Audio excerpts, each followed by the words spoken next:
What's going on, everybody? Joey here, back in the office. We have another tech special because I'm still working on my PC. You would have seen it before. Catch up, link below. I got a cheap PC, needed cooling. So I went with a Master Cooler 120. Pretty good job. But I was wondering, how can I do this better?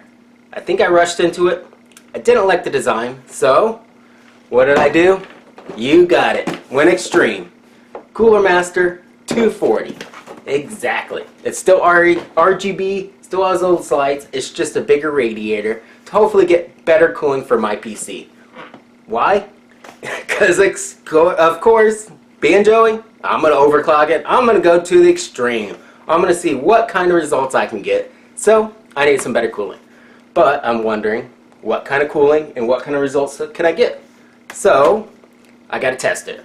I'm going to test out the 120 first. I'm going to run Heaven Benchmark about 25 minutes to see exactly how much of a gaming type of light PC, about 50% on the CPU.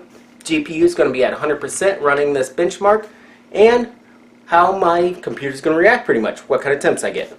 I'll do the same thing at 240 and see which one's better, because why not? So let's get to it, and I already got some MSI Afterburner to check out the results, and let's see what they do.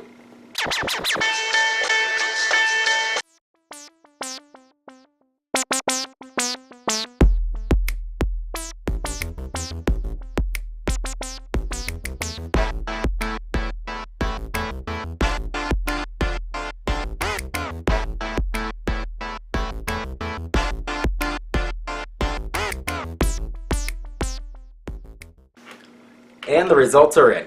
About 25 minutes on each of them, running Heaven Benchmark, and I got a result.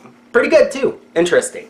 So, with the 120, I got a minimum temperature of 33 degrees, maximum of 64, and an average about 48.5 degrees Celsius, which is pretty good.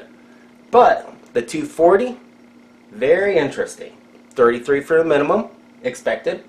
Max was 59 though. That is a good 5 degrees lower and an average of 46. So, what do you get from that? They work about the same, which is, yeah, theoretically, it's going to be the same amount of heat that can exhaust from the liquid. It's going to heat soak, and it's going to be at a point where it's running as efficient as it can. But the results are very interesting for the sustainability. Whoa, yes, the 240 can keep those temps lower for longer and at a better efficient pace. So, exactly. About what I expected. The 240 has more surface area, be able to cool that liquid, get it back onto the CPU, go back around in that loop, and the CPU is going to stay cooler, better, for longer. The 240 is going to heat soak. You only have so much surface area for cooling, so at a point the temperature, that sustainability is going to rise, and eventually you're going to heat soak and you're going to be at a point where it's going to be all it can do. So, exactly. If that makes sense. So who needs a all-in-one liquid cooler for your PC? Standard PC using? It's just going to be a regular fan. You don't need one.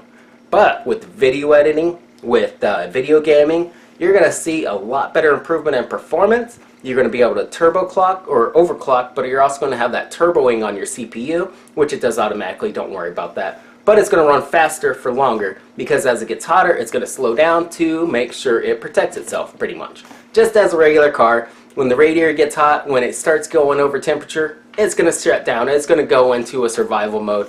PC, the same thing, to think about it. So, I'm going to keep the 240. And that's about it.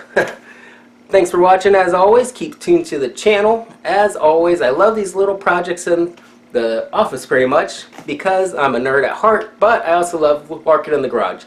So if you like working on cars, tune into my channel. The main channel, obviously. You'll get updates of when I'm working in the garage, but if you keep a close eye on the channel, you'll find these tech tips also. So keep watching. I appreciate every one of you. Ride safe, drive safe. I always say, wear a seatbelt. They save lives, and be safe, everybody.